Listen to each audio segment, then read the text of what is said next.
There's a popular saying in leadership that if you think you're leading and there's nobody following you, you are only going on a walk. On this platform, you are going to learn principles of leadership. You are going to encounter different leaders. You are going to learn about how you can grow as a leader, how you can make an impact. My name is Samuel Eyim, and I'm the host for the leadership platform. I am a leadership coach, a lawyer by profession, a John C. Maxwell certified coach. I have been in corporate life in senior positions for several years, and now I run the Center for Transformational Leadership, where we train and coach leaders to become better leaders. And I invite you to go on a journey with us as we discuss the subject of leadership in the coming weeks. This and every Saturday, you have opportunity to ask questions, share your views on important leadership matters.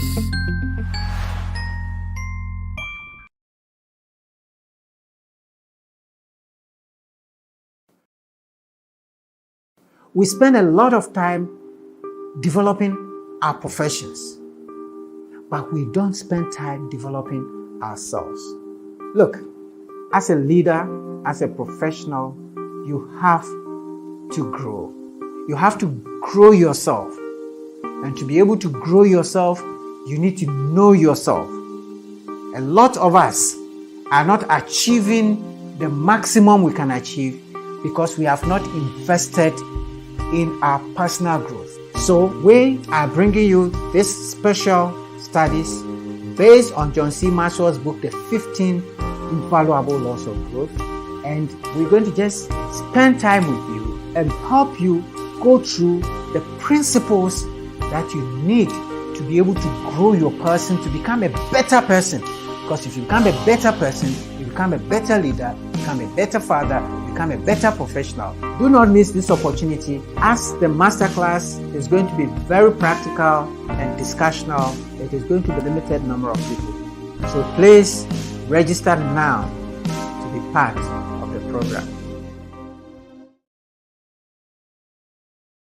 Navigating through life without a coach or a guide can be very deceiving, making you come to think that you have achieved the highest or the best you can ever, or you have made the best of decisions. But until you become very intentional and take a good stock of your life, you would not realize that it's a mistake. Pain helps you to come out of your comfort zone. The law of intentionality and the fact that learning is a lifelong journey if you want to be significant. Emphasis on significance. Previously, I used to be very unintentional about the things I do when it comes to my family, my work, my Christian life, and basically everything that I do. In the pursuit of that growth, there are gaps. There are gaps that we need to conquer. These gaps include the knowledge, perfection, mistake, inspirational, timing, and assumption gap. And I will encourage you to be part of CTL Africa's 15-week growth journey. I encourage you all out there who need to live their life to be part of CTL Africa's growth journey.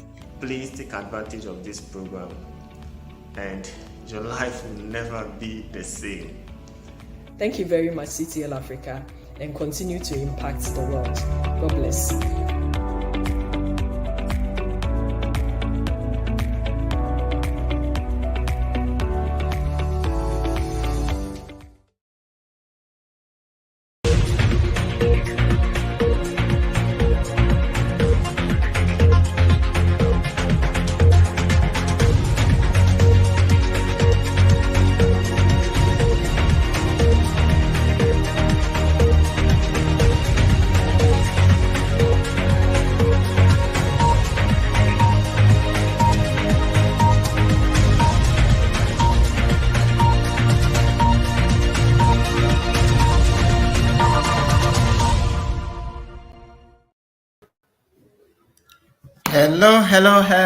Hello. Good evening, everyone. and welcome to the Leadership Platform. My name is Samuel Ayim, and I'm excited this evening to come your way again with the Leadership Platform. CTL Africa is here to make a difference. Our objective at CTL is to provide a platform of learning, to provide you with knowledge, tools, resources, to introduce you to speakers and leaders who can help you to unearth the potential that is in you to become a leader in your own field, to lead yourself and to lead others. You cannot give what you don't have.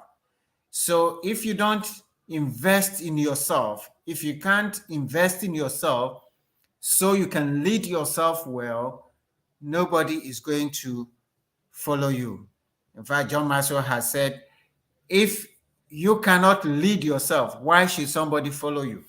So our objective is to create a situation where all of us are improving day by day. Today matters. Well, very often we are looking at the long-term plans, 10 years, 5 years, but no matter the horizon you are looking at, it starts from now. So this week and the following week, 2-3 weeks, we are going to focus on workplace leadership. We spend a lot of time at work. Most of us spend practically our whole day at work. We leave, as those of us in Accra, as early as 6 o'clock. If you don't leave, you are going to be stuck in traffic. So by the time you wake up from 5, you are still thinking about your work and getting ready to go to work. You're in traffic to work, and you go to work. You stay there till 5, 6, 7, some 8, 9, 10, and then you're driving back. So practically, your 60% of your entire life is spent at work. So how is that environment like? And so we're going to spend some time to focus on the workplace leadership. And this is not just for in the workplace to be the bosses or the seniors, but it's for everybody, because what the things we're going to discuss, particularly today, that's why we call it 360 degree, is going to equip all of us, whether you are the boss, whether you are the supervisor, whether you are the subordinate, whether you are a cleaner, whoever. So please share this with as many of your friends as possible, because this is going to be very, very enlightening. Share with your boss, share with your colleagues, share with your subordinates. Let them come to learn how together we can make the workplace a bit more comfortable, because some people wake up and they don't even feel like going to work. So please go ahead and share, but also introduce yourself. Please feel free to introduce yourself. Tell us who you are, where you are joining from, and we will be very happy to introduce you to the world. We have William Darfur, our regular, who has introduced himself. He's joining us from Tema. Now, every weekend when we say introduce yourself, we don't get more than 20 people introducing themselves. But by the time we finish and we are taking the count, on average, we have over 150 people on the call. Please, we are happy to let the world know that you too, you are there. So please introduce yourself and let's discuss. We're going to spend an hour and a half together. The first 40 minutes is going to be dedicated to presentation by our speaker. But this is going to be discussion. So the questions and answers, there's a lot more I learned during the discussions and the questions and answers. So listen, share your thoughts, ask your questions. What are the situations at your workplace? And how can we together make the workplace a better place to work? All right. So I can see only Darfur here who has introduced himself, but I know some people are there hiding. So let me go ahead now and introduce our speaker. And our speaker is my friend. She has 2 of the names of my wife, Patricia and Abina, and my mother, Abina. So this is a special speaker as far as I'm concerned. And our speaker Mrs. Patricia Abna-Kisi is an HR consultant and CEO of Sedat Consult Limited. And she's the founder and she's the CEO. And she's dedicated this platform to helping to develop HR practices, support companies to be able to manage their human resources, recruit people for them, do surveys for them, and give them the tools that will help them to make their workplace a better place. So she's a human resources management and business development consultant and a personal and career development coach. She's also an author. And for the last 16 years, Patricia has been providing cutting-edge human resources management and workplace solutions to organizations, as I have said. In terms of educational background, she has quite a lot and in the human resources area. He holds a master's in human resource development from the University of Cape Coast and an executive master class certificate in organizational development from African Management and Productivity Institute in Accra. She also holds a bachelor's degree in educational foundations from the University of Cape Coast. She is a member of the Council of the Ghana National Chamber of Commerce and Industries. So, you know, she has a view of how the whole sector is working. She's also a member of the Society for Human Resources Management. And she's not new on this platform, but for the sake of those who may be new, I have given a bit more detail. So we are delighted that Patricia has offered to speak to us on this subject, which is his core area of business and expertise. And we cannot have any better person. So on that note, it is my pleasure to invite our speaker, my friend, my special friend, to the leadership platform. Thank you so much, Auntie Pat, for doing us the honors. Thank you, Sam, for having me again. It's also always a privilege and a pleasure. And thank you for this great learning platform. Myself, I'm learning a lot, and I know that a lot more people are also learning. So God bless you. Keep this up. It's a privilege to be here. Thank you. Thank you so very much. The platform is yours. Everybody is ready. Okay. Good evening, everybody. Thank you for being a part of this discussion. This is an area that I'm very, very passionate about. In fact, it's as if I live and breathe engagement and retention. So we are going to do this, like Sam said, we are going to look at the totality of employee engagement and retention. We are not just talking about the top leaders, but we will be discussing the role of everybody, no matter the level of leadership you occupy in the organization. What role can you play or must you play to ensure that the workplace is a better place? So thank you for having me once again, Sam. I'm going to share my screen and then we'll zoom in. In the course of the discussion, please, as much as possible, I would like you to share your views and your comments in the comment section. At the point, I will let you share your experiences as I go on. Please do so. And thank you for joining us. Let me quickly share my screen, and then I'll continue from there.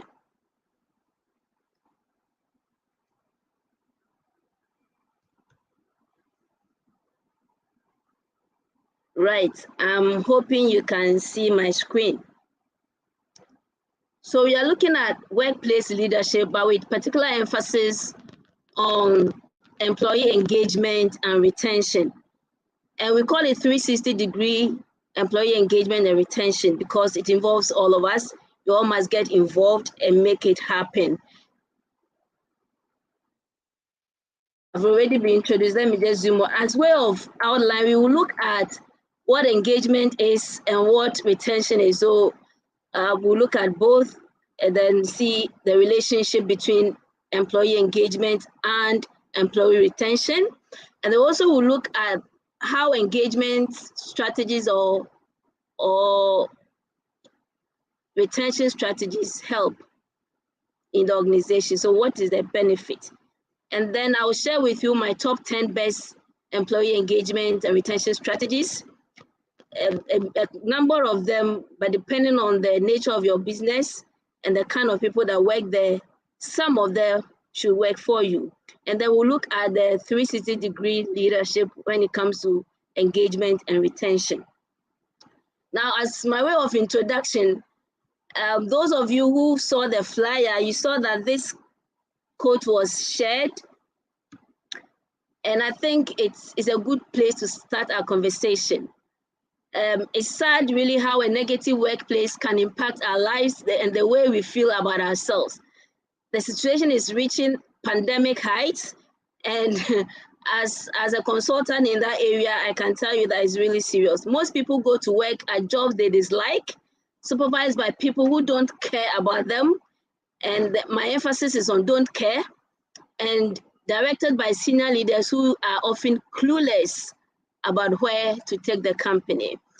And the question that CTL asks, which I'm asking, is, are you intentionally or unintentionally making life in your workplace better or bitter? And so let me know, how are you making the workplace better in your own small way? You can drop it in the comment section, and I'm sure Sam and his team will share with us. So the premises also, of which I'm talking about 360-degree internship, I take inspiration from the biblical verse, Genesis 2:15, that says, and the Lord God took the man and put him into the Garden of Eden to dress it and to keep it. And I'm emphasizing dress it and keep it. So our workplace is like the Garden of Eden that God has placed us. So we need to work at it. We need to make it better for all of us, for everybody involved. We need to keep it, dress it and keep it, work at it and make it a better place. Because if you contribute your quota and make the workplace a better place for you and for your team members, the benefits you would also enjoy. So let's look at it like we have been placed there for a purpose, because indeed we have, and then let's see what we can do to ensure that the workplace is better for your team member and for yourself. So let's look at engagement versus retention. Now, when we talk about employee engagement, we are looking at how connected employees are to the business, first of all, to the jobs they do or the roles they play within the business, and to their team members. So we're looking at the emotional connection, how involved the people are within the organization, how happy, how connected, how emotionally attached they are to the business, to the company, to the jobs that they do, and also to the team members, the co-workers. So that is what when we talk about engagement, that is what we are talking about. How connected, how emotionally involved employees are towards the business, the people that they work with, and the job themselves. And now when we look at retention, we are looking at your ability to ensure that people stay with you in a long haul. Yes, I know that in times past, it was like job for life. Now it's no more like that, especially the older generations. When they went to work, they work there for life until they retire. But this day is not like that, especially for the young generations. It is not like that. But it also doesn't mean that because people don't stay with you for life or for a long time, you wouldn't do anything to ensure that they stayed. Because if they did stay for a long time, it benefits the organization. But if they don't, it hurts the organization as well. So if there's anything you can do to ensure that, yes, they may not stay with you for a long time, but at least the time that they will stay with you, they will be happy and they will give off their best. If there's any strategy you need to put in place to ensure that, I will recommend that you do so. So that is it. So engagement has to do with the connectedness to the company and to the team, and retention has to do with reducing turnover, the rate at which people leave your organization, the rate at which people resign from your organization. It doesn't matter. Sometimes when the environment is that toxic, is not that conducive, you realize that even it's not just the people who are no good who leave, but your top talent who leave. And that is what the issue really is. So let's look at that. And then we are looking at engagement as the starting point for retention. So if you want to retain your top talent, if you want people to stay with you for a long time, you need to ensure that they are engaged. You need to improve on their engagement level, and the end result will be employee retention. So when you improve engagement, automatically you improve retention. So if you want to see that people in your organization, your employees, especially your top talent, remain with you, then do something to keep them there, because it will not just happen. They are looking for certain things that will make them stay. And if they don't see those things, especially our younger generations, they will not stay. So you don't say, oh, they are here, I'm paying them, so they should earn their salary and that is it. No. If you do that, you realize that you'll be leaving. People will be leaving you. And when people leave you, you might think that when they leave you, more people will come. So people go, people come, like that.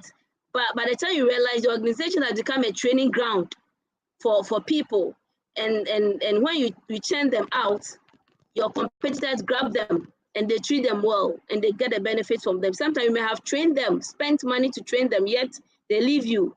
So we need to look at that. Then engagement starts with employee experience. So how are you making your employees feel? How do they feel at the workplace? Are they happy or they are stressed out? Do they feel cared for or they feel undervalued or unappreciated?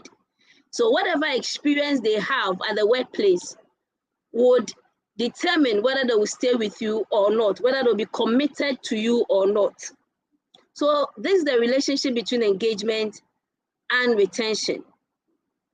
Engagement has to do with how employees are involved, emotionally connected to the business, to the organization, to the jobs they do, and to the team. So their commitment levels. And the retention has to do with lowering the rate at which people leave or resign from the organization. Engagement is the starting point for retention. And when you improve engagement, you improve retention.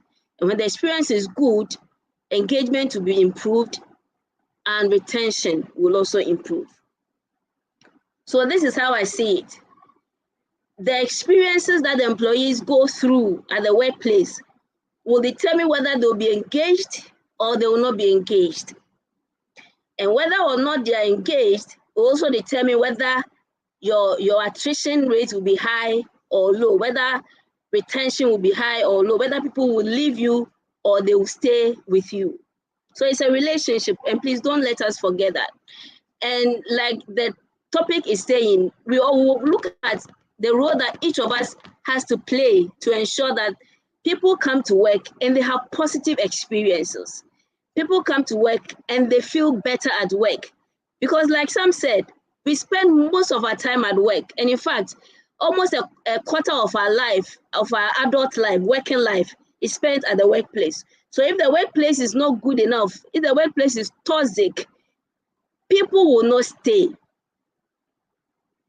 So what can we do as leadership at the top level, as managers, as various departmental leaders or heads of units, as human resource departments?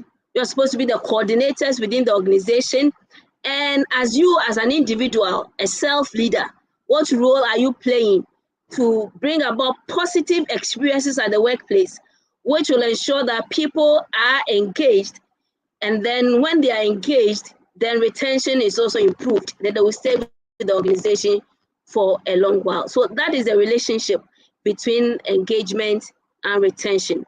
If there is no improvement in engagement, there will not be improvement in retention. Now, within the organization, we have people who are consistently engaged.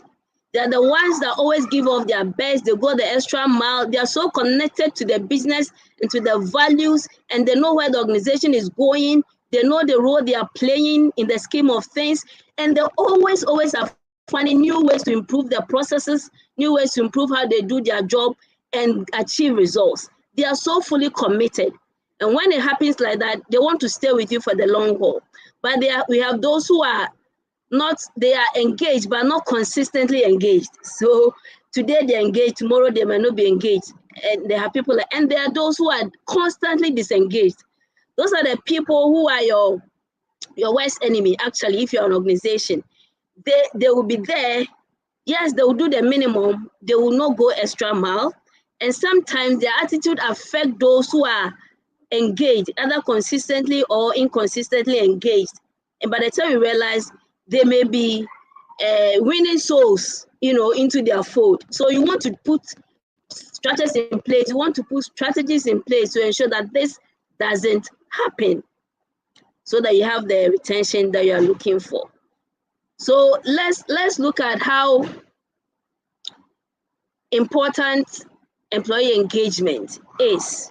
That is when you put in place strategies to improve employee engagement and retention, what do you stand to gain as an organization? First of all, there is reduced turnover. The rate at which people leave your organization.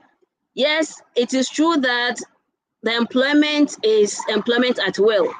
What that means is that people will leave your organization. But if the rate at which people leave the organization becomes so high, then there's a problem. Then it means that you're not doing something right. You're not creating the right employee experiences at the workplace for people to be engaged, to be connected to the organization, for people to be emotionally connected, and to ensure that they want to stay with you at least for a long time. Then it also saves you time and money. If you have your people retained, your top talent retained, what it means is that the money you would have spent to recruit new people, you save it. And then also the money you would have spent to train new people who come into the business, into the organization, you save it. And also the cost of reduced productivity as a result of this engagement, you also save it. So you actually save money when you put in place the right measures to ensure employee engagement. And like I'm saying, I'm talking about all of us within the organization, whether you're a top leader, a middle level leader, or you're a self-leader, you have a role to play. We'll get there.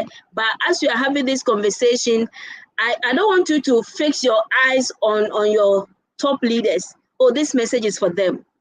No, this message is for all of us. Because if the ship wrecks, we are in it.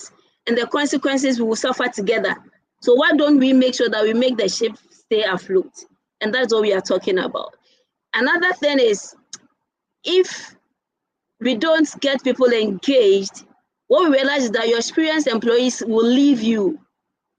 But if you get them engaged, they will stay with you. You retain them. What do you gain from that? We have a lot of experienced people within your team. You protect your institutional knowledge. You get the opportunity for the younger ones to be mentored by these experienced ones. There's coaching opportunity for them, so their learning curves are shortened and they're able to improve better and learn faster. But if you see all your experienced people leave, they come 1, 2, 3 years, they get the experience, they leave. They come 1, 2, 3 years, they get experience, they leave. And you're always training them. You lose a lot.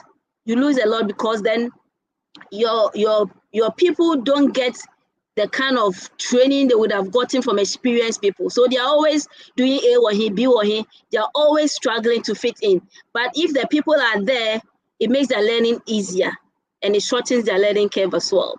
And then also it gives you a stronger employee relationship at the workplace. And what is the importance of it? How beneficial is this? Yes, we spend a lot of time at the workplace. So if you create strong bonds at the workplace, if you want to leave, you will think about the relationships you have forged within the company, and then we want to stay. It would take something very, very dramatic to move you if you have strong connections. And here I'm not talking even about romantic connections. I'm talking about the strong bonds you build with your co-workers. Sometimes the bond is so strong that you become families. And once you are families stick together. So you want to stick with your family. And so you don't get people leaving often. If they will leave, it will have to take something very strong to move them.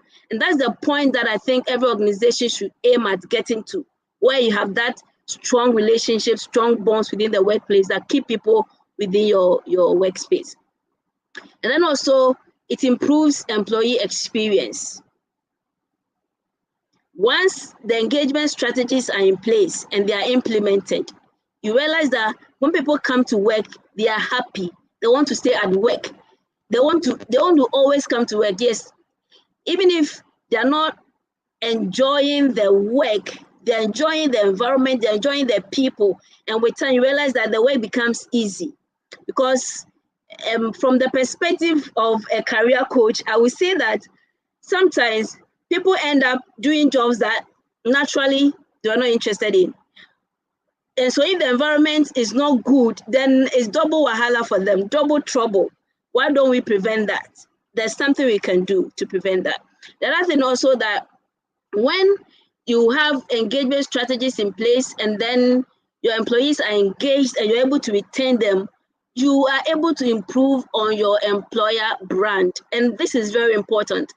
Sometimes companies or organizations don't focus on this, but employer branding is very important. I am a recruiter. There have been times where I have sourced for great talents that I thought will fit into roles that my clients want me to fill for them.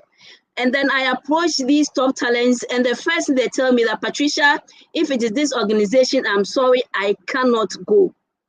And it saddens my heart, because these are top talents, yet they are refusing. They're saying that no matter how much you want to pay them, they don't want to go because they don't want to have anything at all to do with the company. Why? Because they don't have a good brand. They are not employer of choice. So if you put in place these strategies and you work at them, you build a brand for your organization. You become the employer of choice. And when people, top talents then gravitate towards employers of choice. If you want top talent, you will get it. So if you don't take anything at all from this discussion, the fact that the organization that you are working with, if you are the leader, if you are the owner, or you are part of management, or you are a supervisor, whatever level you occupy within the organization, if people can brag about your business, about the organization, you yourself, you feel happy that you work with that organization. I'm sure if I were to ask for experiences, you will share with me that where you are working, there are some organizations that even you may not be working there right now, but you wish that they are your dream places that you want to work at. Why? Because they have that brand, that they take care of their employees. So if you put in place these measures that we are going to talk about, this is what you stand to gain. Reduce turnover, you save time, you retain your experienced employees, you build stronger relationships at the workplace, you improve employee experience, and you improve on your brand. Now, to the meat of my discussion, we are looking at the strategy. So I'm going to share with you my top 11 engagement and retention strategies that I believe when we all work together to look at them, we should be able to make the workplace a better place. We should see improvement in employee engagement, and we should see improvement in retention, which in the long haul will help the business, because then you are able to retain talent and you're able to do well, because engaged employees are the ones that will give you the results that you are looking for. If they are disengaged, no matter how much you pay them, you may not get the results. So, point number one, as a business, you need to first of all create an overarching employee engagement strategy. What do I mean by this? Just like any other thing you do, just like you need to have a plan for your business, so you develop a business plan. Just like you need to have a marketing plan, so you develop a marketing plan. Just as you need to have an HR plan, or so you develop an HR strategy, you also need to have an engagement strategy. And that engagement strategy has to talk about what are the goals you want to achieve? Why are you implementing the strategies? What do you seek to achieve by the end of it? Is it that you want to retain talent? Is it that you want to ensure that employees' well-being are catered for, or you want to make the workplace a happy place, or you want to ensure that everybody is giving of their best? So clearly indicate the overall goal of your strategy. Then when you have done that, ask yourself, what are the people that should be involved? I'm not talking about the generality of the employees, but people should be held accountable for certain aspects of it. So when it comes to developing the strategies, who should be held accountable? It comes to seeing to the implementation, who should be held accountable? When it comes to looking at it to see how we are doing, measuring the strategy, who should be involved? We look at all that. So how it to be measured, who should be involved, and the goals should be clearly stated, indicate. So it means that it's something that we have to be intentional about to make it happen. Don't leave it to chance and say, okay, I've heard about employee engagement strategies. I've heard about retention strategies. So today we are going to implement this without sitting down to plan it well. You need to plan it well, and you need to involve your employees even in the planning and setting of the goals and the strategy, the overarching one. Because when they are involved, then the possibility that you will get their buy-in and they're able to run with it for it to be effective will be very high. So number one, have a strategy. Number two, have a solid employee orientation and onboarding program. And let me spend a little more time on this, because this seems to be the gateway to the organization. And whether or not this gate is manned properly will determine whether the new employee will be engaged or disengaged. So how is the onboarding done? How do you integrate new employees into the business? Do you just employ them, give them the appointment letters, they start work, and they're left on their own to learn on the job? If you do that, you are giving them the impression that you don't really care about them. So that is the first impression that you don't want to make. And then secondly, if they are not properly integrated, they will not feel part of the business. They will not feel that they belong to the organization. Have you experienced a situation where maybe you were invited to a program, you didn't know anybody there, and you were at your one corner and nobody cared about you? How did you feel? How was the experience? It's the same thing. If you don't integrate your new employees well into the business, this is what happens. And this one is not left to leadership. Yes, top leadership have their role to play, because in the first place, we should have an onboarding policy that is well structured and that properly integrates organizations and integrate new employees into the organization. But what about the individual employees? As an employee, you also have to make the new person feel welcome, feel important. Go out of a way to make the experience better for them, because they are the new place already. They will have some doubts. They are coming from a different environment into a new environment. They have some doubt. So if you don't help them, they will feel bad and they will not feel that they belong. And once that belongingness is not felt, it will be difficult to move them from that state for them to be engaged or to improve on their engagement, so that they can then would want to stay with you. I've experienced a lot of organizations. People come and in a short while they leave. And when you look into it critically, you can trace it to the onboarding process. So please, everybody, top leadership, HR, departmental heads, and the general employee, let us make onboarding processes very interesting for the new hires. Let's all work together to integrate them. This is one of the best strategies you can use to improve engagement and, by extension, retention.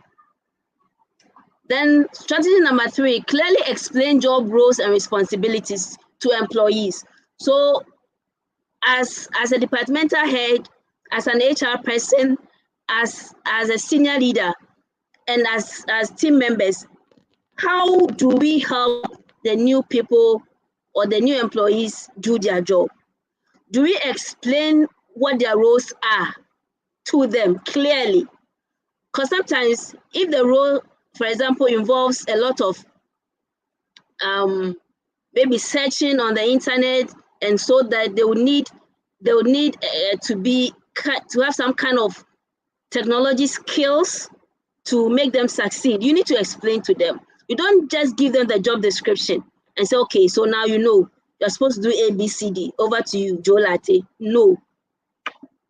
Once you give them the job description, take time to take them through. As part of the orientation, actually, take them through their job roles. When they get to the departmental level, departmental head, take them through. When they get to the unit level, unit head, take them through. When they get to you as a team member within the unit or department, make it part of your responsibility to make the workplace better for this new person and explain their roles to them. And even beyond the new people, from time to time, because clearly roles change with time, because the workplace is very dynamic. What seems to be working today may not be working tomorrow. So why don't you always keep the job roles in focus? From time to time, have a meeting, have a discussion with the holders of the job roles. How are they doing? What do they need? And all that. That way, you make them feel comfortable, because once they see any slight level of incompatibility between themselves and the roles, disengagement starts and retention reduces.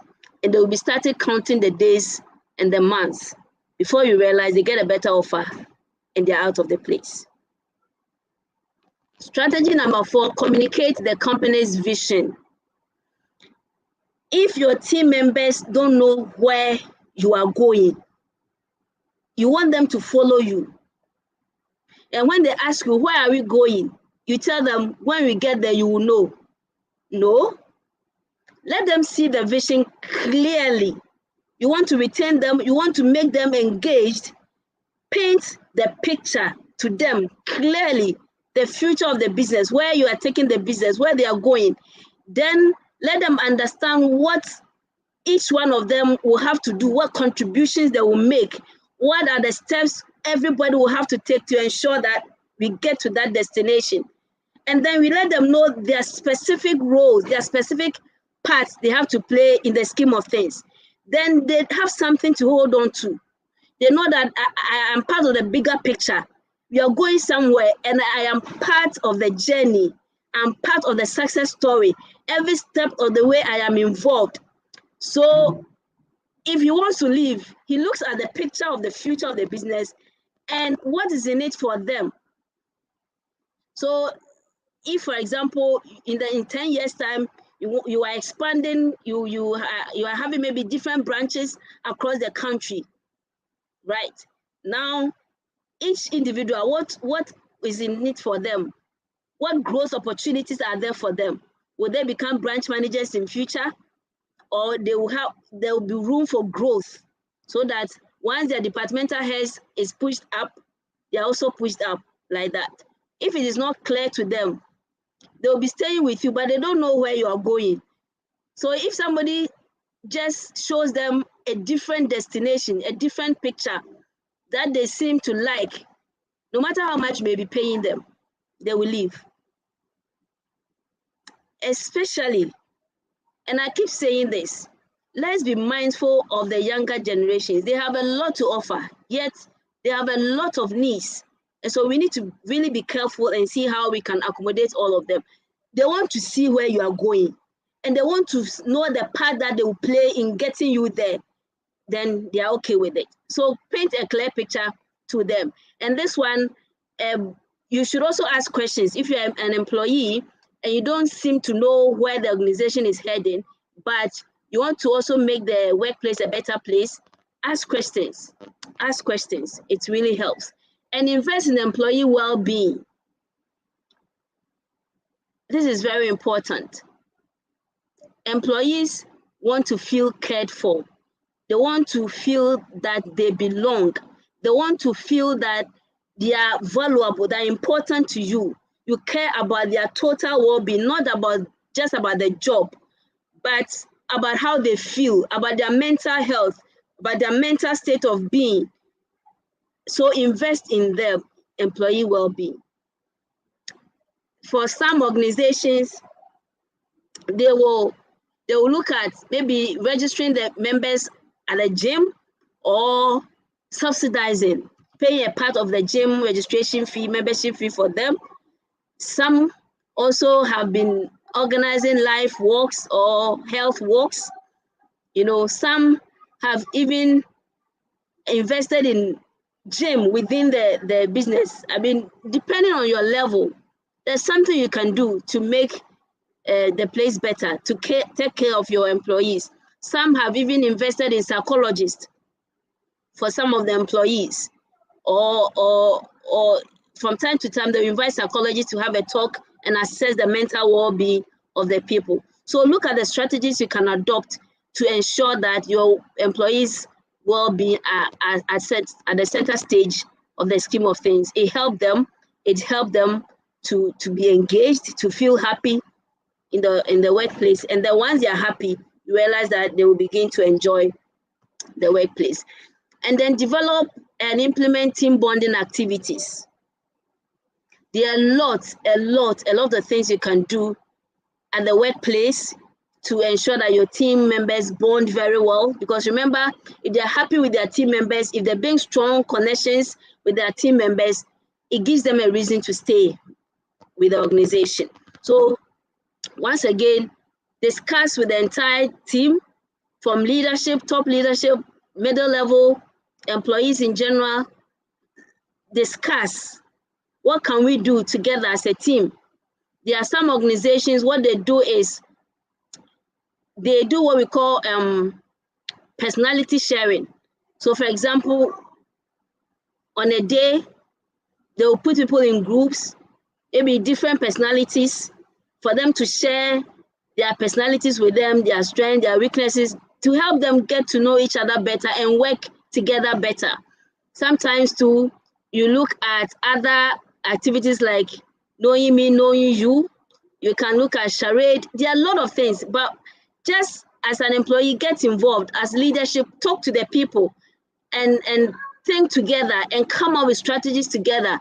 It doesn't have to cost much. Some activities, you don't pay anything. You just have to make the workplace available for people to do that, and it will be well. So let's think about these things. I don't know what strategies you have in place, team bonding strategies or activities. Maybe you can share in the comment section so others can learn from that. And then encourage employees to achieve work-life balance. I think for the last time that I was here, I made this point very clear. Let's care about their work-life balance, because especially with the Generation Z and the millennials, it is said that 46% of them are at the workplace right now permanently. And for them, work-life balance is key. For them, employee well-being, their well-being is key. So you make sure that you put in place the right measures. Let them turn off when they close from work. Make sure that they are taking their leaves. You are giving them off days. Sometimes when they achieve something great, just give them an early close. Instead of closing at 5, maybe Fridays, let's close at 2 because you've achieved something great. It's all part of helping them rest, because rest is very important. And then also, when they close from work, let them stay at home. Let them turn off their emails without feeling guilty. I think I've said this before, but for the sake of those who were not part of the discussion, let's all make it happen. And if you're an employee, you're a departmental leader, please stop calling your people from leave unless it's an emergency and it's a matter of life and death or lose or break situation. Otherwise, prepare so that somebody can be in their stead while they take the needed rest. Then invest in employee learning and development. You want to retain your employees, you want to keep them engaged, you need to invest in their development. Make sure that when they join you, as part of the conversation you will have with them, even during their probation period, let them talk to them about their development. Where do they see themselves in the next 5 years? What do they want to do? Then discuss with them the opportunities available and invest in their learning and development. You realize that some of the big companies that have become employers of choice or brands that people want to work with, They invest in learning and development. They make sure that people are well developed when they join. They get all the skills, all the competencies they need to do their jobs better. They invest in them. And it makes them happy. And sometimes the salary may not be great, but they look at the kind of investment that the organization is making in their development, and they want to stay. They said, okay, this place, even if I don't get anything, I'll get my development, I'll get learning, I will improve myself, I'll be better. And they like it. And before they will leave, something great must have happened. Then following up from there is you need to clarify their career path. Now, when somebody joins the organization, make it a part of the onboarding process to let them tell you where they see themselves in the next 5 years or 10 years. And then discuss the opportunities, the career paths that are available to them within the organization. And let it be clear and share with everybody that here there's opportunity. When you start as HR assistant, there's opportunity for you to be an HR officer. With time, there's opportunity for you to be an HR assistant manager, then director, then it moves on. So it is clear. And then let them know what specific things they need to do, what skills they need to acquire, what learnings they need to have to get there. So it is clear to them. So that if they have to take a course elsewhere, they know that, okay, in the next 5 years, I have the opportunity to be an HR manager, but I need to acquire these competencies. So the person will put in place the plan to develop themselves. So if they see that they have a future within the organization, they will want to stay and make things better. Then establish employee recognition programs. Please, the payment, the salaries you pay them, the benefits you give them, monetary or non-monetary, is usually not enough. The people should feel appreciated for the contributions they make. So a thank you, a pat at the back, a written thank you. Sometimes just write the head of department or the unit head or the CEO or the managing director, write a thank you note and leave it at the person's desk, coming from the leader, acknowledging something great they have achieved and letting them know how appreciative you are of that. It really, really helps. And then also acknowledging them openly, recognizing them openly is good. Some organizations have employee of the month, employee of the quarter, all well structured. That is very good. Others too, they do it informally, it's also fine. But whatever you do, make sure that the employees feel valued. They feel appreciated. If you don't do that, they will feel that whatever contribution they are making, you don't care, and it will really not be good. And finally, incorporate stay interviews. Stay interviews. There is exit interviews. I know that some companies, when people put in their resignation, then we begin to have a conversation with them to know what is pushing them away. But we should also have stay interviews where you have conversation with the employees one-on-one. And this one, at the unit level, you can do that. At the departmental level, you can do that. And also at the senior management level, you can do that. Just talk to them. What is making you stay with us? And what will make you leave? 2 questions. What is making you stay? Which means, what are we doing right that is making you stay? And what will make you leave? What is it that if you stop doing or we don't do, it will make you leave? Talk to them. And when they share this with you, please make sure that you pick them up and work with them. It helps. Don't wait for them to leave, then you find out why they're leaving. But have this conversation. During the probation period, whether it's 6 months or 3 months, have that conversation. In the course of the person's journey with you, from time to time, have that conversation and it will help. Now, let me quickly go through the responsibility of the various leaders at the various levels when it comes to engagement and retention. So for the senior leaders, you're supposed to craft the long-term vision for the business, the strategy that we spoke about. Make sure that you have set it clearly for people to understand, and you yourself believe in it and demonstrate your belief in it, that people will also believe in it. And real commitment. Don't just come up with the strategies and say that, oh, this one is for the people. No, be committed to it. When they need you to vote any money, when they need you to do anything to make sure that they get whatever they need to implement these strategies, make sure that you give it to them. It's very important. And you yourself demonstrate enthusiasm about it. Be happy with the strategies, and when it is happening, get involved. When they are doing the team building activities, get involved. When there are recognitions, get involved. Charades, get involved. Let them see you leading by example. This is very important. And communicate changes in strategies, because strategies are not supposed to be cut in stones, because things change, preferences change, tastes change. And as a part of the things you will do as a leader, always finding out, is there anything you want us to do, change anything you want to bring on board? So whenever there's a change in strategy, communicate it with them as well, and provide progress updates. Is important. Then when it comes to the human resource leader, you are the champion of the strategies. So make sure that you are really championing it and making the noise about it, making it known, and creating excitement around it for the people to be involved, and ensure that you hold people accountable, the departmental leaders, the unit leaders, and the individual employees accountable for the strategies, that they are part of it.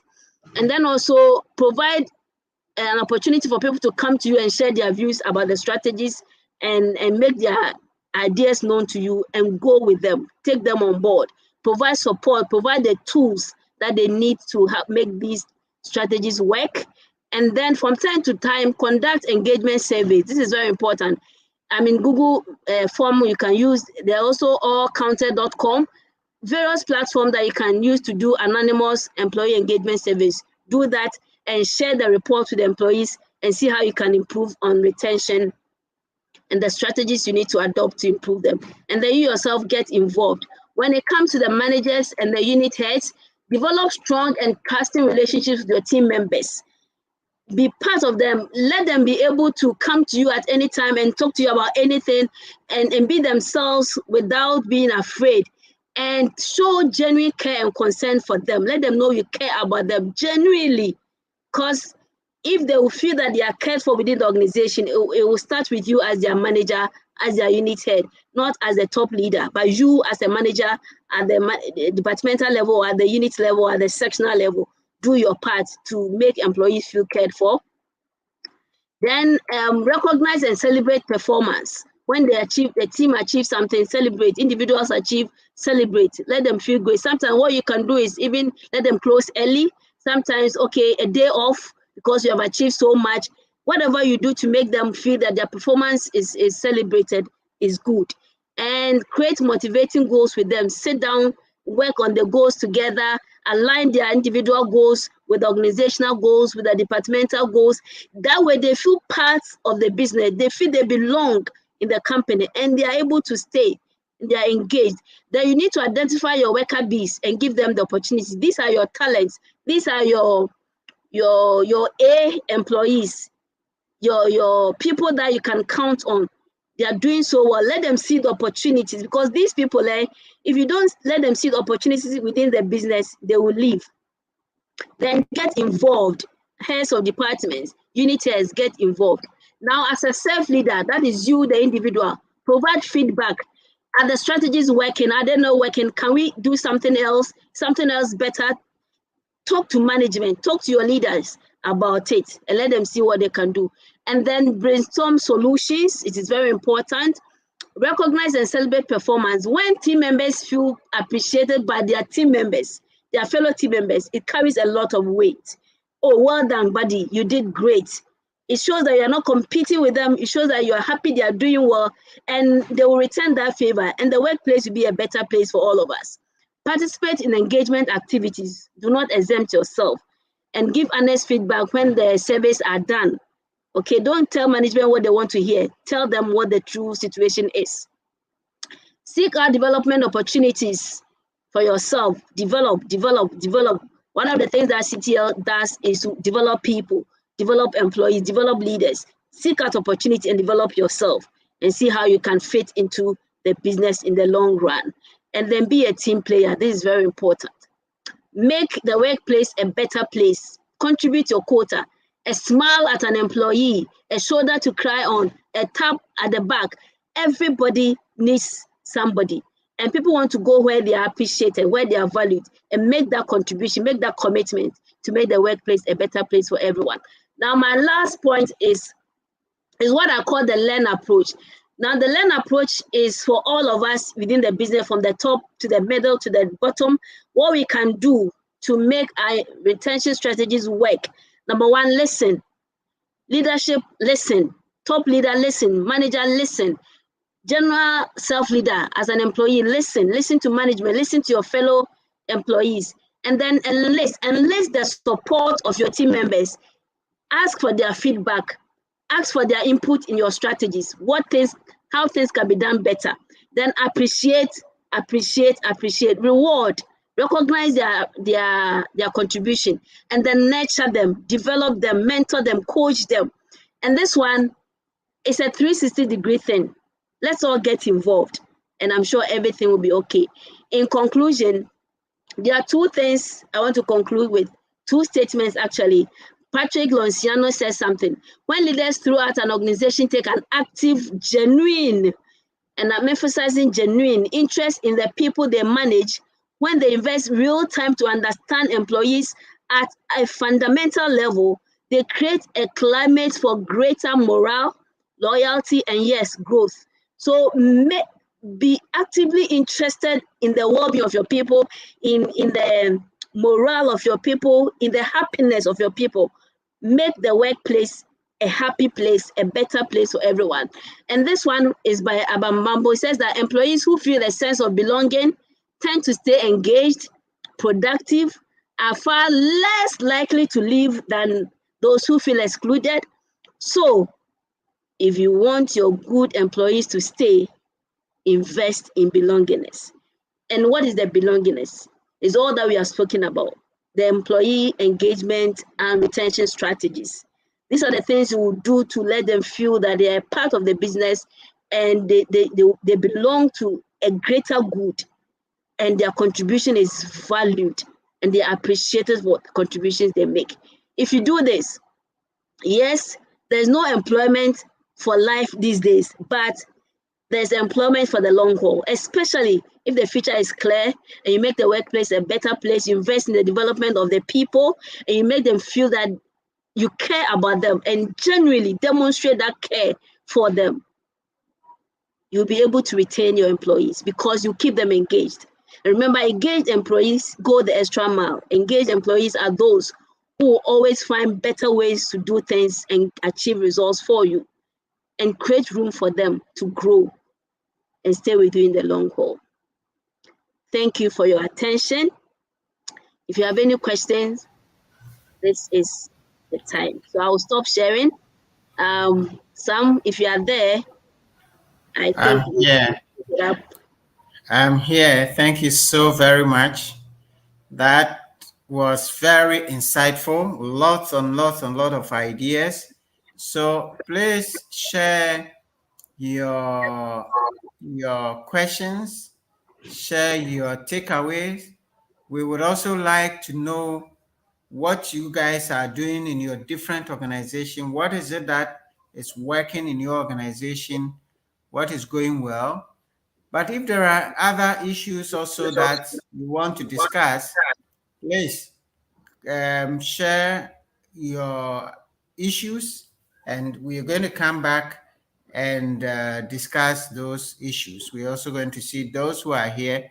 So we will take just a quick break if Kofi is ready, and Antipat will take some water, and then we're going to come back. But great ideas, we are going to decouple them and break them out. All right, we'll be back. My name is Eliza. My name is Elsie. My name is Ebenezer Tufo. This is Rosemary Robert Gacy. Over the past 14 weeks, I have been part of CTL Africa's 15-week growth journey, and it has been a blessing for me. I want to share my lessons with you. Indeed, my attitude to life has never been the same. On the very first day I joined the virtual Personal Growth and Leadership Masterclass organized by Center for Transformational Leadership CTL Africa under the tutelage of Mr. Samuel Eyim. First, the law of intentionality. Second, the law of design, and third, the law of the rubber band, the law of expansion. The law of intentionality, the law of awareness, then we have the law of the mirror. Looking at how intense these laws are and how much impact they're supposed to make to our life. My value obviously is not the same.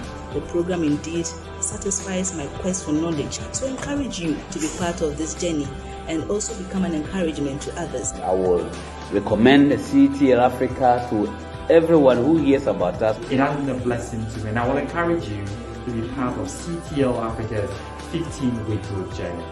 So we thank Mr. Yim, and we thank CTL, and thank you for listening to us. God bless you as you make a move today. I have been blessed, and so you be blessed. Thank you.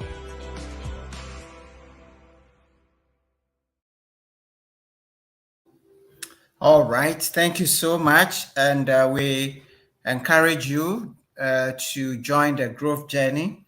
The cohort that we are on now is finishing in another 2 weeks, and we are enrolling others for the next cohort. 15 people. We take you on a journey. We already have a few people. We have some people who have registered. There were a few places available. This discussions we are having about the workplace, and we're going to continue this discussion about the workplace. There's so many things in these discussions that will depend on you too. How you are going to grow. Your boss would do all that Patricia has shared with us, but you have to take your growth into your own hands. I tell people all the time, your boss doesn't normally come to work thinking about you as to what is best for you today. He's coming with his goals and his objective, and it is when you are needed to fit into that goal and get them achieved, that is when your name comes up. So you have to make yourself relevant, and you have to develop and invest in yourself. And so we've created this program, very powerful program of the growth journey, where we are taking you through laws that would help you. The law of intentionality requires you to be deliberate, to be intentional about your growth. Because most of us, truly, we go to work and we just take what comes to us. And we're living life the way it happens. But we don't want it to that way. We want you to take control over your life, direct where you are going, your growth in different dimensions, and we'll give you various tools, various practical exposures to help you. And a lot of the people who have gone through this program testify that they have benefited. So please join us. On the platform today, I see William Dafoe already. William, thank you. Kwame JB from the UK, he says, great to be back. Please share your comments.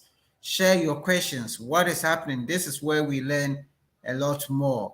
So, Kwame, thank you so much for joining us from the UK. Dennis Ahe joining us from Sakumona. He says, good to join once again. Lakwe joining from Accra. Great to be here, she says. And William says, making things better is important to him. All right. Let's see what others are saying. Helen Boches joins from Tema, Susan Livingston Anchi and from Accra, Rhoda Boche and San is joining from North Carnation, and I have Hajia Alima Sagito.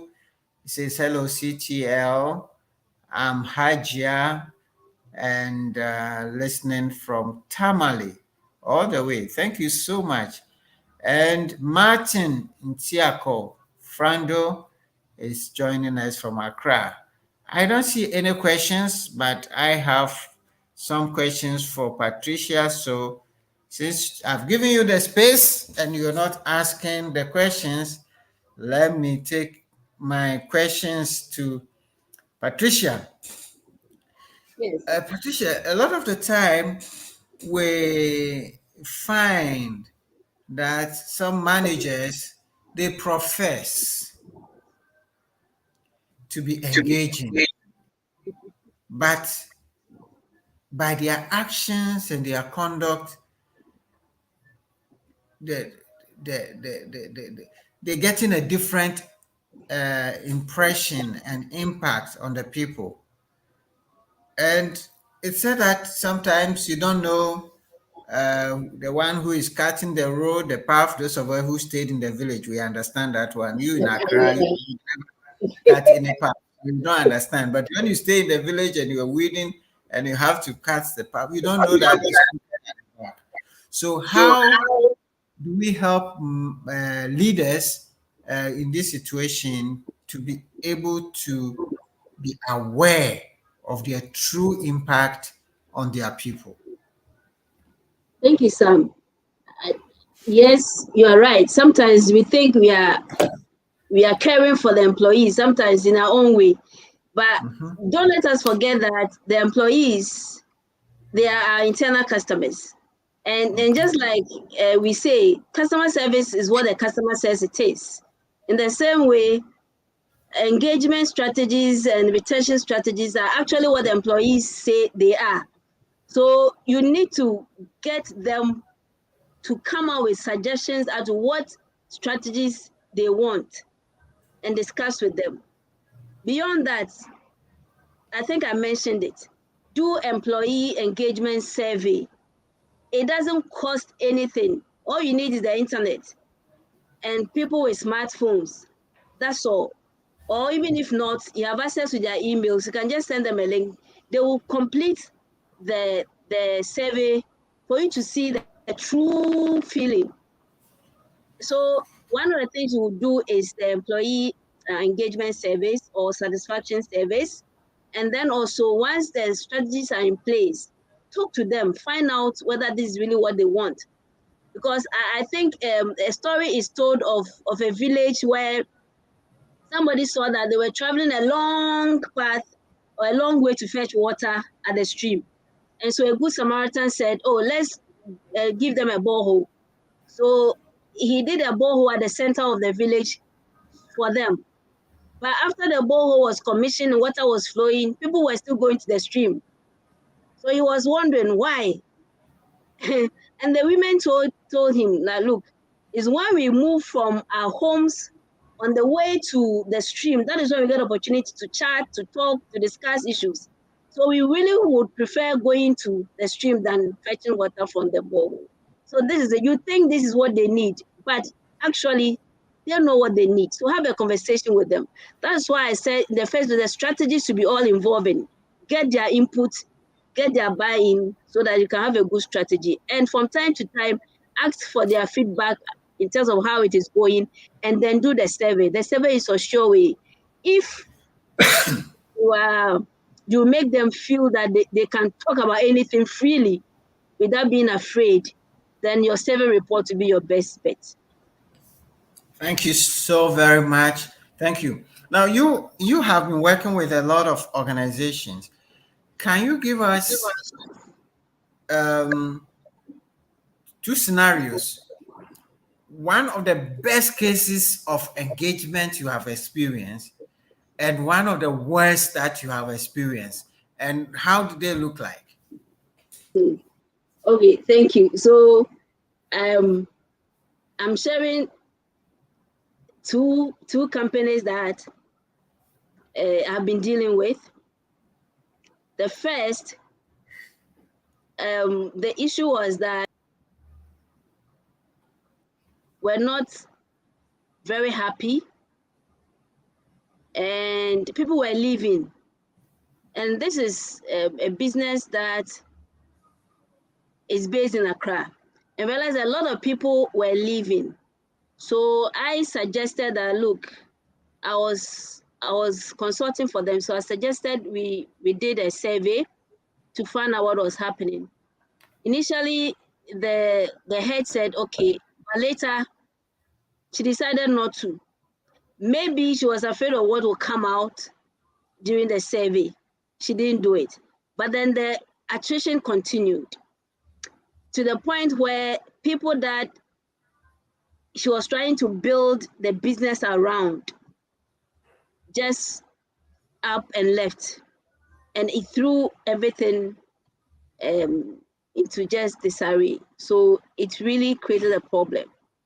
But there's another company that this man, he says he will praise what he calls open door policy, something. And for him, that means that his doors are literally open.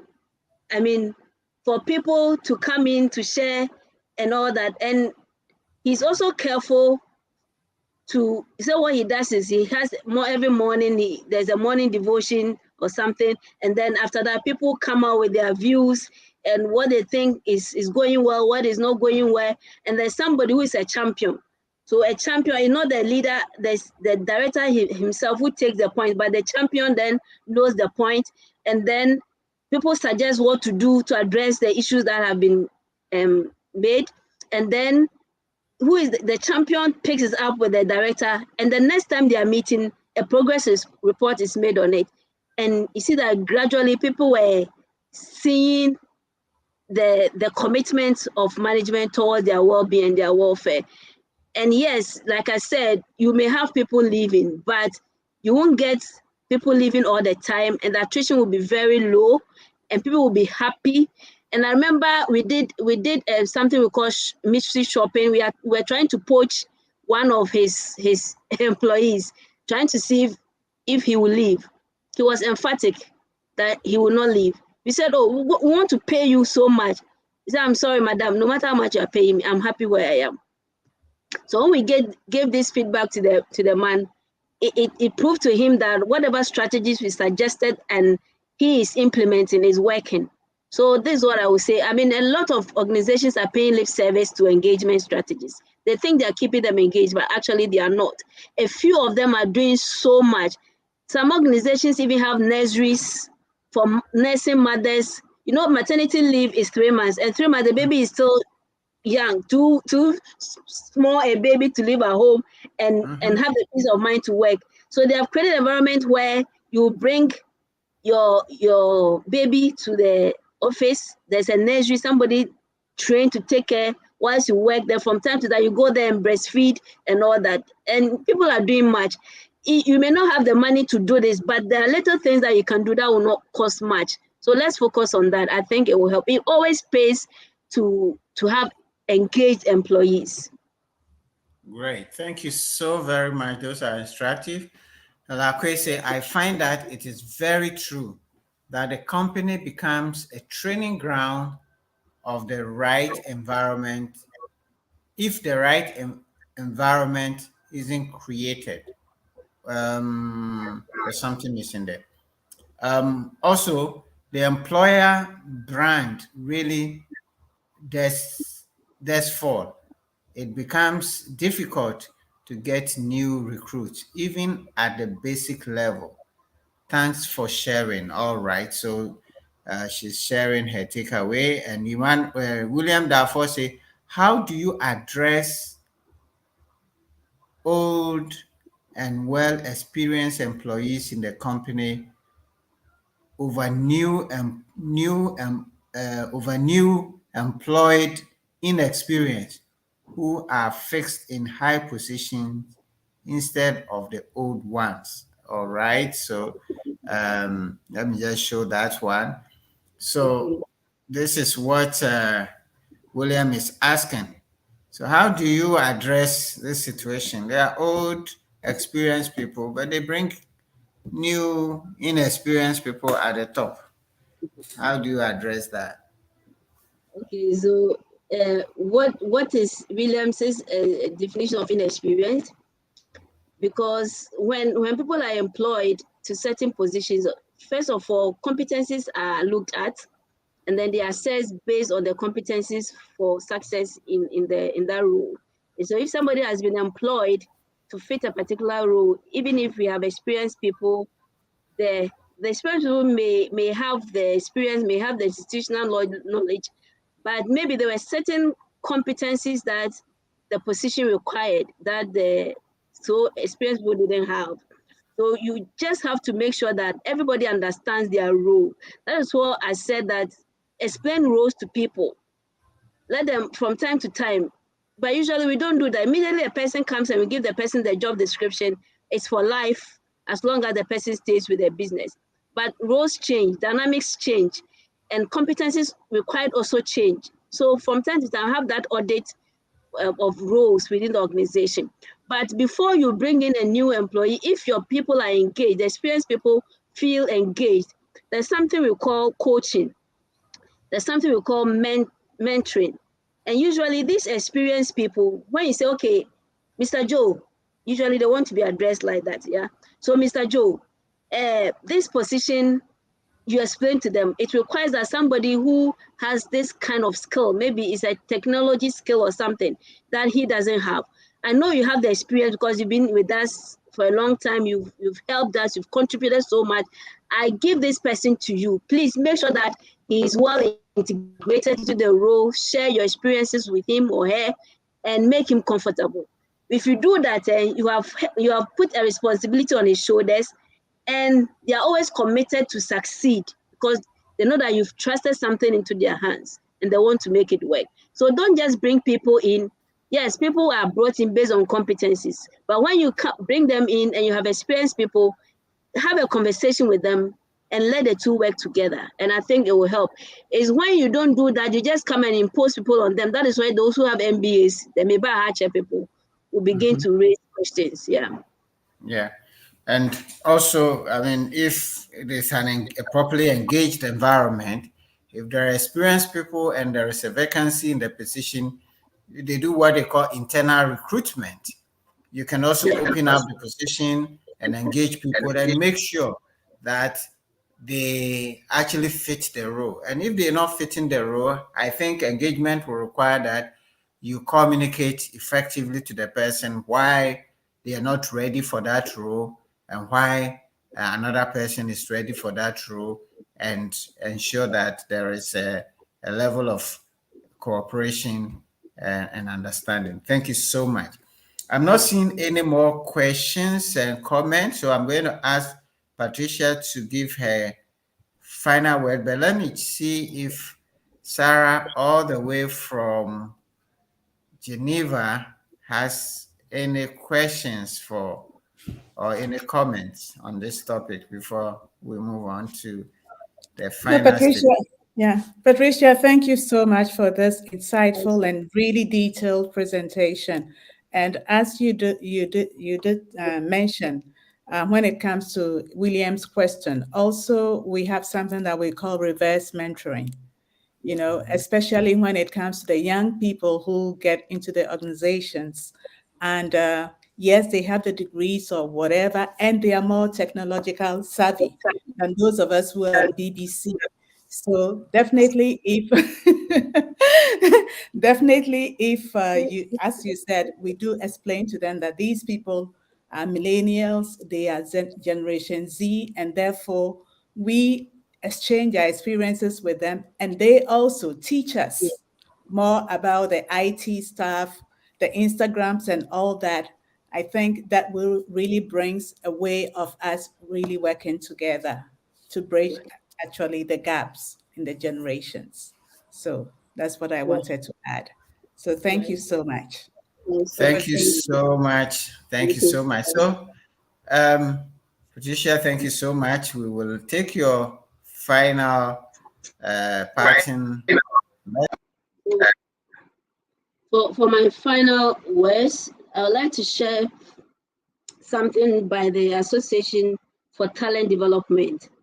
When it comes to learning and development, you know, I said that one of the things you can do to retain your employees or to keep them engaged, and for that matter, retain them, is to invest in their learning and development.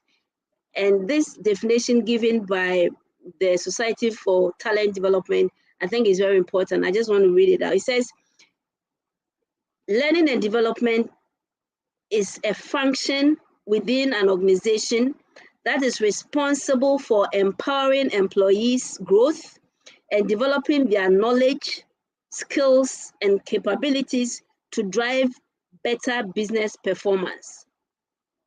And there is return on investment. That is why, as businesses, let's commit to investing in the development of people. Let's take them to the leadership platform, to CTL for the leadership development, because leadership is a skill just like any other skill, so you learn it. Sometimes some leaders, we have put them in places where they have no clue, and so instead of making the workplace better, they make it bitter, like borrowing from CTL's publicity message.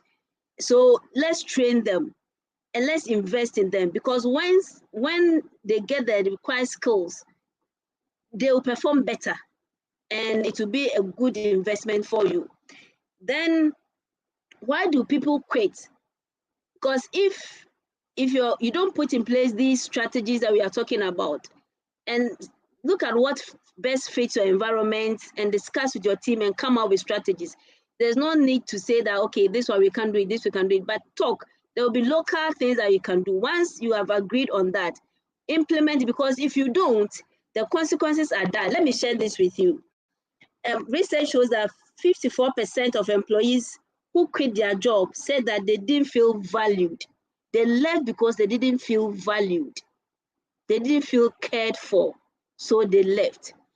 And then 52 said they left because they didn't feel valued by their managers. So the 54 says they didn't feel the organization cared for them, that they valued them. But 52 also said their managers, their unit heads didn't value them. That is why it said that sometimes people don't leave organizations, they leave their managers or their bosses.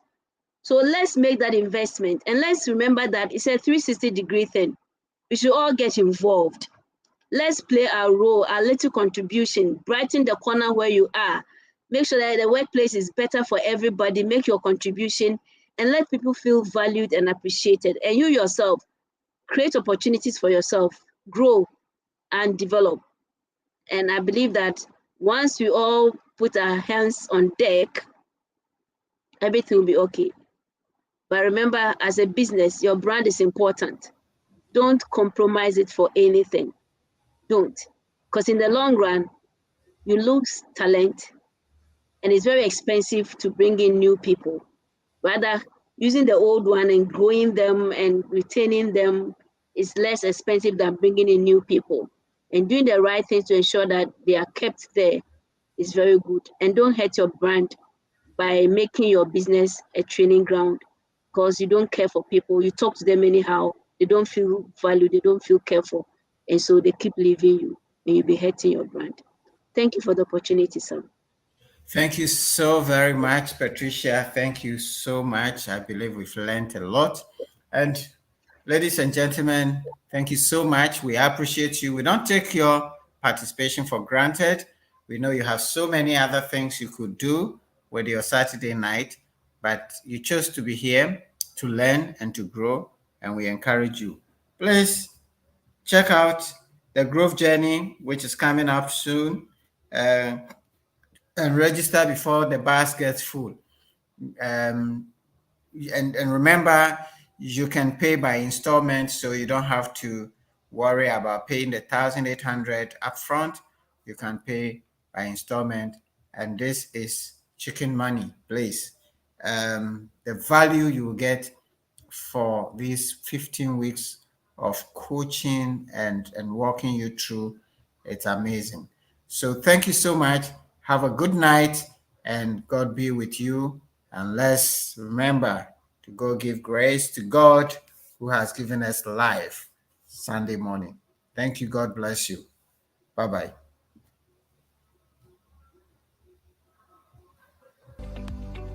Hello everyone, my name is Elsie and I'm excited that I just completed a 15-week journey with the CTL Africa team on the 15 Laws of Invaluable Growth by John C. Maxwell. From the law of pain, I also learned that every problem introduces a person to himself. Honestly, till you face a problem, you wouldn't know the things that you actually have within you. The journey for me personally was a wake-up call. Before I joined this journey, I wasn't actually learning at all. I wasn't adding any logic to what I. So the law of trade-off is saying that you have to give up to grow up. So things that I think are not going to have maximum impact on my life, I have to trade them off. I want to grow. I am not stopping now. I am continuing. And as far as I'm concerned, like it says, you cannot give what you don't have. I definitely will have to give what I have learned off to others and then get more so that I can continue giving. I am not going to be a reservoir. I am going to be a river, and therefore I'm going to continue learning to be able to give of my best. Ordinary people can achieve extraordinary results on a consistent basis if they have a system, if they have a plan.